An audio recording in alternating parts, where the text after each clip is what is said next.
estamos recebendo o Dr. Guilherme Colim, nosso parceiro aqui, nosso colega, apresentador também do Cruzando as Conversas, mas é advogado, viu? Mas um excelente apresentador e um youtuber também. Dr. Guilherme Colim, seja muito bem-vindo. Bom. Tudo tranquilo. E hoje eu estava lendo ali o assunto que eu vou conversar com o Dr. Guilherme Colim e me chamou a atenção. Essa entrevista você vai achar curiosa, mas você não pode perder. Quando a vitória judicial não é a melhor opção.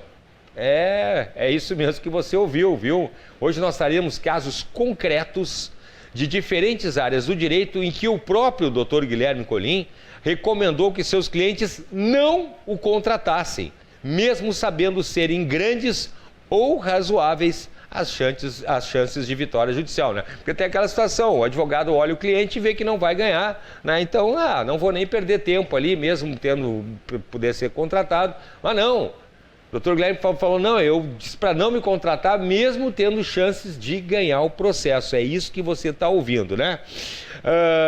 Falaremos então de situações em que ele recomendou aos clientes que não o contratassem, privilegiando o interesse, claro, do próprio cliente, né? Vamos falar aí sobre contrato de compra de imóvel na planta em que o consumidor pretendia pedir o dinheiro de volta, com chance de sucesso. A ação de alimentos em que a mãe ficou com o filho, cujo pai já cooperava voluntariamente para o sustento do filho. A ação de divórcio de casal de idosos separados de fato e ação de dissolução de união estável de casal sem filhos e sem bens. A ação de despejo em que o inquilino tinha fiador e usualmente atrasava o aluguel. Pedido de aposentadoria por idade de segurado do INSS que já estava recebendo auxílio-doença e outros benefícios previdenciários. E lembro que o Dr. Guilherme Colim é ferrenho defensor da autonomia e das vontades, né? Falaremos sobre casos em que ele apenas aconselhou outras alternativas e isso mostra justamente sua visão aí de 360 graus de preocupação com o melhor interesse dos clientes. E a gente vai mostrar isso agora para vocês agora. O Dr. Guilherme Colim vai conversar com a gente.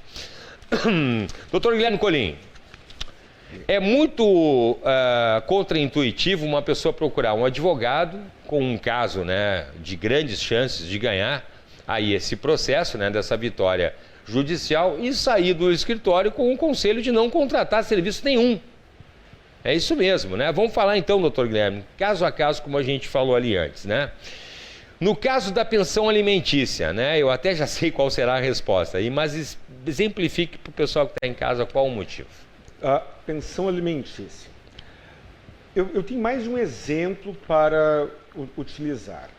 O que acontece? Qual é a minha visão crítica? A advocacia, de um modo geral, e a sociedade, que é a hiperbeligerância e a facilidade de acesso ao judiciário, talvez meio banalizada, o que às vezes faz com que a pessoa, naquele momento, por impulso, por questões emocionais, faça uso de uma ferramenta que ela possui, que é a ferramenta judicial, para, sem obter nenhuma grande vantagem, ou talvez não obter vantagem nenhuma, e às vezes até obtendo um resultado inferior, ainda abra cicatrizes em relações de longo prazo. Pensão alimentícia. Existe uma mentalidade muito tacanha da postura 30%ista, em que chega o advogado e diz, a pensão será 30%. De fato, é muito comum o judiciário utilizar esse tipo de percentual quando, dependendo da renda de quem paga a pensão, por óbvio. Mas também é muito comum uma pessoa que não tem chance de obter um grande aumento naquela pensão, procurar um advogado e esse advogado estimulá-lo a judicializar.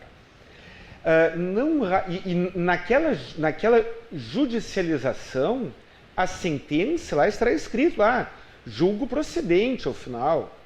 Dependendo das circunstâncias, haverá honorários advocatícios de sucumbência e, além dos honorários contratuais que beneficiarão talvez o advogado.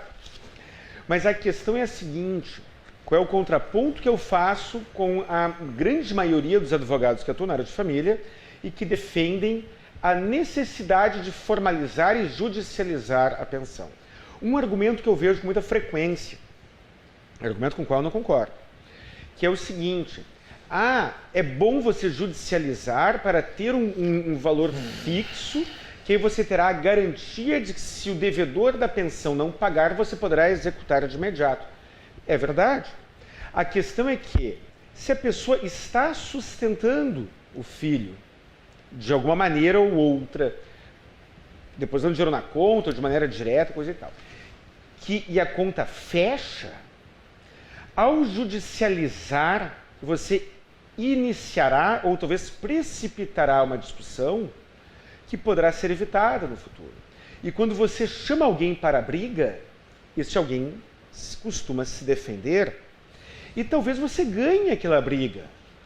E talvez o preço disso seja pago não dentro do processo, talvez não seja pago com dinheiro, e sim com uma cooperação pessoal que você talvez deixe de receber do seu ex-marido, da sua ex-mulher.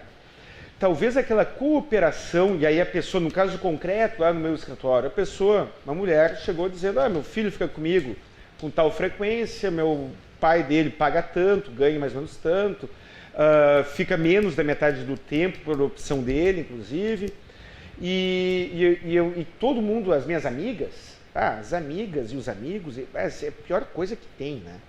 Olha, as amigas e os amigos, para ficar dando palpite, instigando o conflito, é a pior coisa que tem. E é o que mais tem. É o que mais tem, né? É muito legal, parece que é muito sádico isso.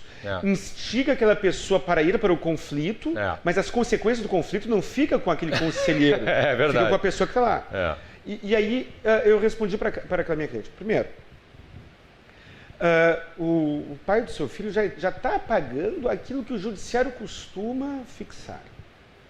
Mas a minha amiga falou, quem falou... Todo mundo é meio advogado. Que é recomendável que já fique organizado. Mas tudo bem, já fica organizado.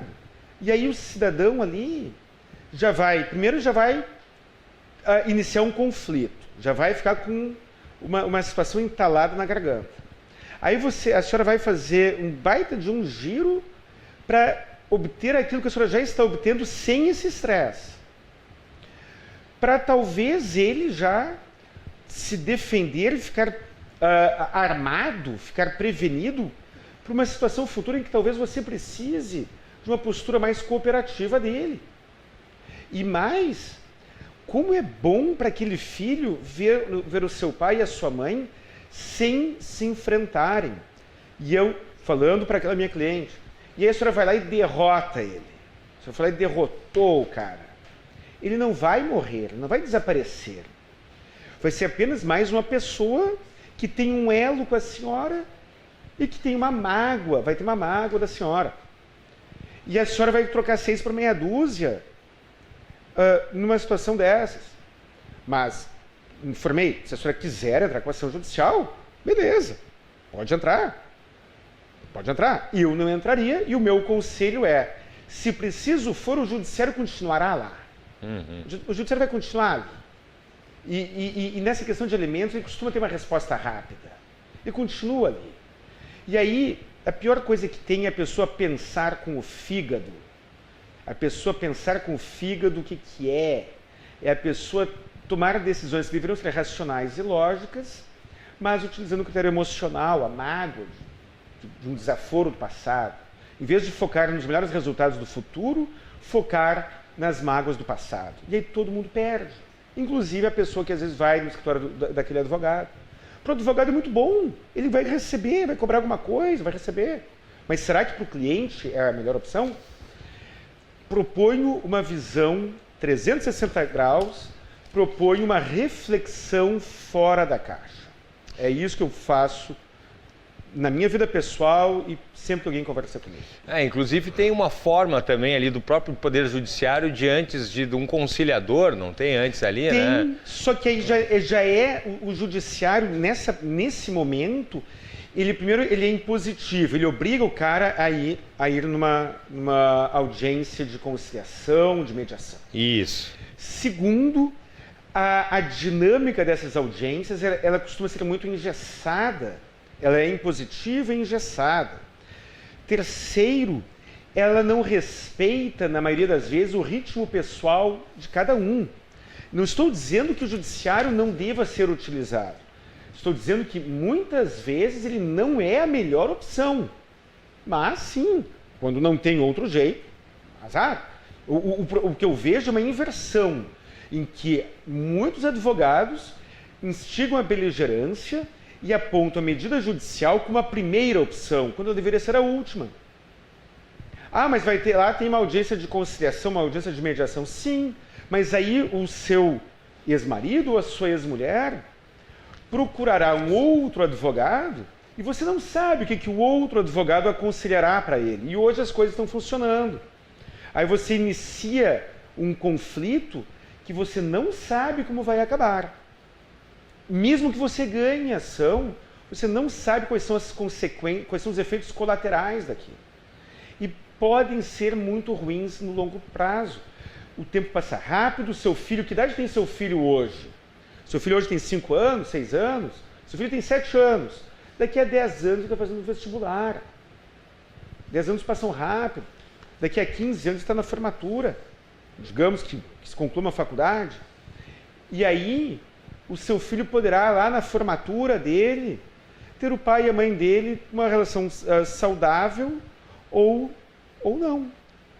Será que vale o preço? Às vezes vale, outras vezes não. E eu proponho a ponderação sobre isso. Doutor Guilherme Colim, e sobre a ação contra a construtora, quais os motivos que levaram a aconselhar o cliente, mesmo com chance de vitória, não processá-la? A ação contra a construtora, na maioria das vezes, vale a pena processar a construtora. A construtora não cumpriu o prazo, está atrasando a entrega daquele imóvel, muitas vezes vale a pena. Não estou dizendo não processe, estou dizendo para pensar. No caso concreto esse, foi mais de um, inclusive. O meu cliente estava em dia, mas com dificuldade em pagar. A consultora estava em atraso, mas era um atraso razoável. E aí ele, mas eu quero entrar com ação judicial, porque eu quero pegar de volta o dinheiro que eu recebi.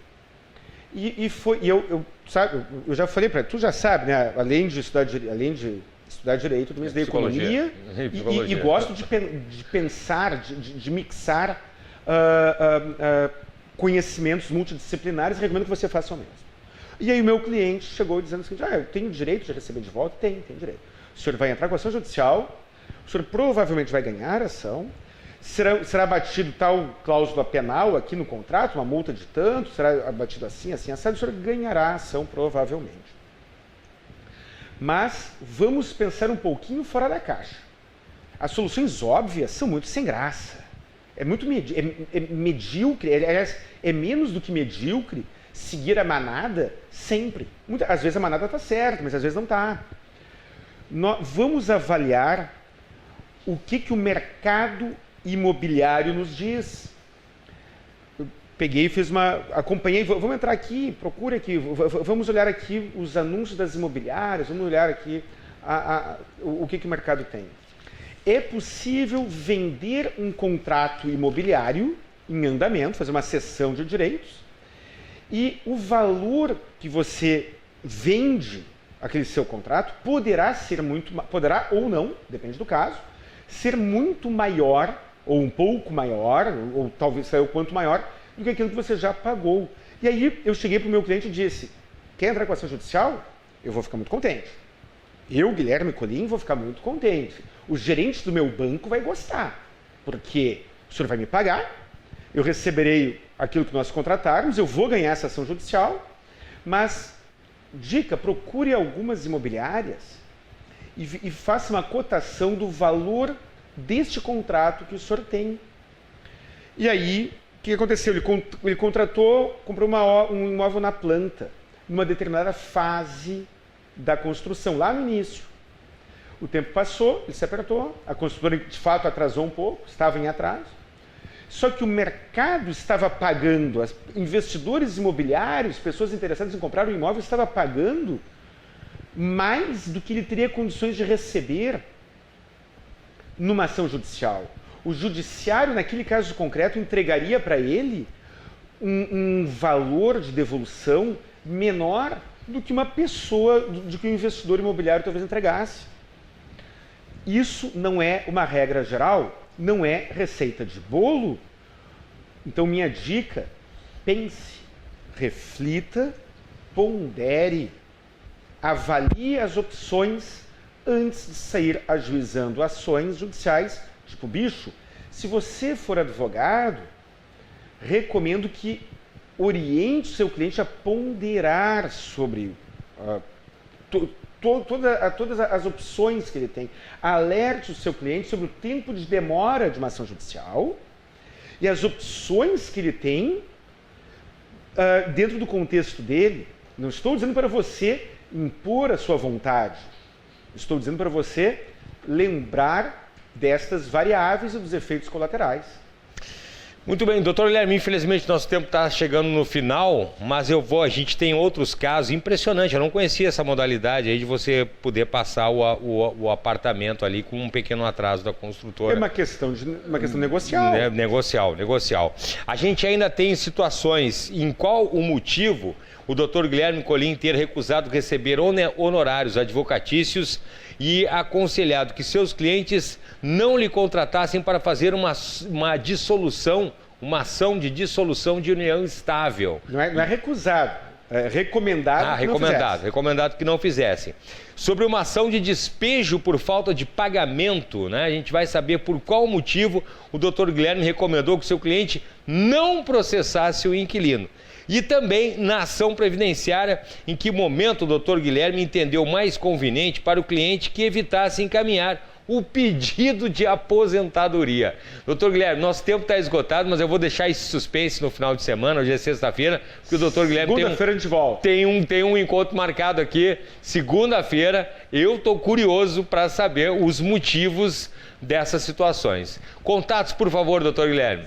Telefone fixo 51 32 28 12 19. WhatsApp 51 999 85 7991.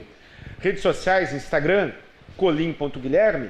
E canal Saiba Direito no YouTube e no Spotify. Muito bem. E assista até o final sem pular os comerciais. E não vale perguntar para o Dr. Guilherme as respostas que ele vai dar aqui segunda-feira, tá bom? É só para assistir os vídeos e começar a acompanhar o Dr. Guilherme. Também sucesso absoluto no mundo digital, agora lá no Spotify. Parabéns, Dr. Guilherme. Um grande abraço. Segunda-feira, vamos querer saber essas questões aqui. Vamos seguir, então, essas situações, no mínimo, inusitadas. Obrigado, doutor Guilherme. Ok, muito obrigado.